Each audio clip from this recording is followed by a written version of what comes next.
सभी साथियों को नव बधाई और जय भीम।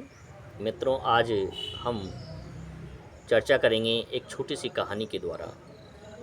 यदि आप कभी भी कोई नया काम करना लगें तो लोगों की राय के अनुसार अपने मार्ग को न बदलें, क्योंकि समाज चाहता ही नहीं है कि कोई व्यक्ति नया काम करे और नए परिवर्तन की ओर जाए।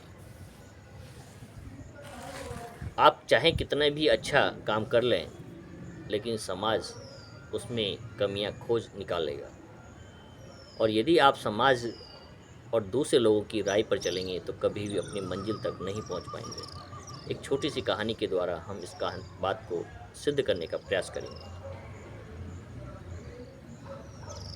एक किसान था और उसे एक घोड़े को खरीदना था।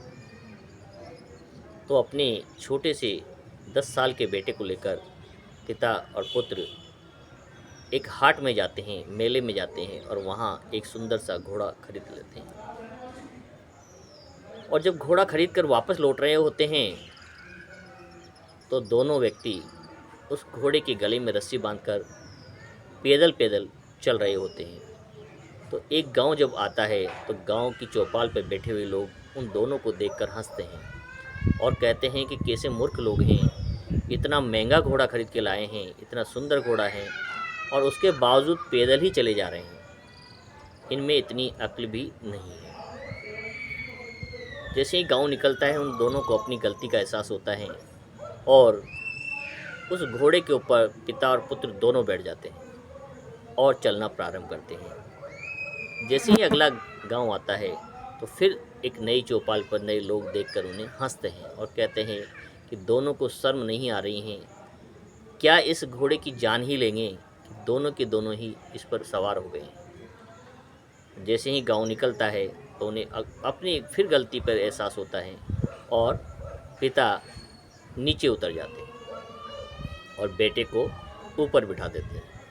रस्से पकड़ के चल रहे होते हैं तो अगले गांव की चौपाल पर जब लोग आते हैं तो देखते हैं और फिर हंसते हैं कि इस वृद्ध व्यक्ति को शर्म नहीं आ रही है कि खुद तो घोड़े पे बैठा है और एक छोटे से नादान बच्चे 10 वर्ष के जो आयु हैं छोटे से बच्चे को पैदल चला रहे हैं।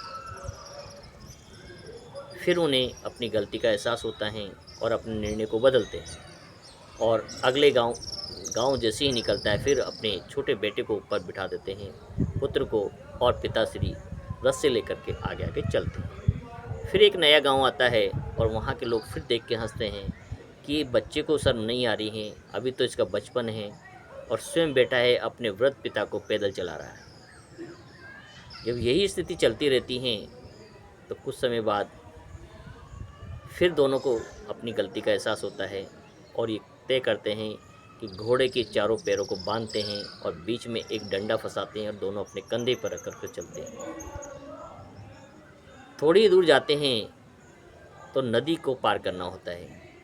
नदी की परछाई में जिस पुल से निकल रहे होते हैं तो घोड़े का जो चेहरा नीचे की ओर होता है और घोड़े को पानी के अंदर अपने ही जैसा एक दूसरा जानवर दिखाई देता है और दूसरे घोड़े को देख करके वो चमक जाता है, डर जाता है और हिनहिनाता है। और जैसे ही वो हिनहिनाता है तो पिता और पुत्र घोड़ा सहित नदी में गिर जाते हैं और तीनों मृत्यु को प्राप्त हो जाते हैं।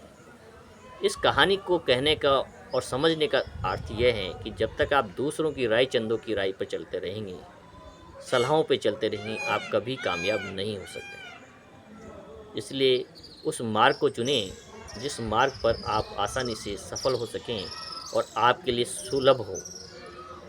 उस रास्ते पे चलकर अपने लक्ष्य को प्राप्त करना, यही इस कहानी का शीर्षक है कि जब तक आप लोगों की सलाहों पर काम करते रहेंगे तब तक आप किसी भी लक्ष्य को मंजिल तक नहीं पहुंच सकते हैं। इसलिए आपको विशेषज्ञों की राय लेनी चाहिए और सही मार्ग का चुनाव करके निरंतर उस मार्ग पे चलते रहना चाहिए, तभी आप अपने लक्ष्य तक पहुंच सकते हैं।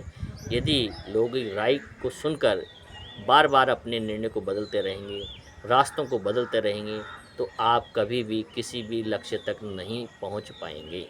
सभी को बहुत बहुत धन्यवाद, आभार, नमो बुद्धाय।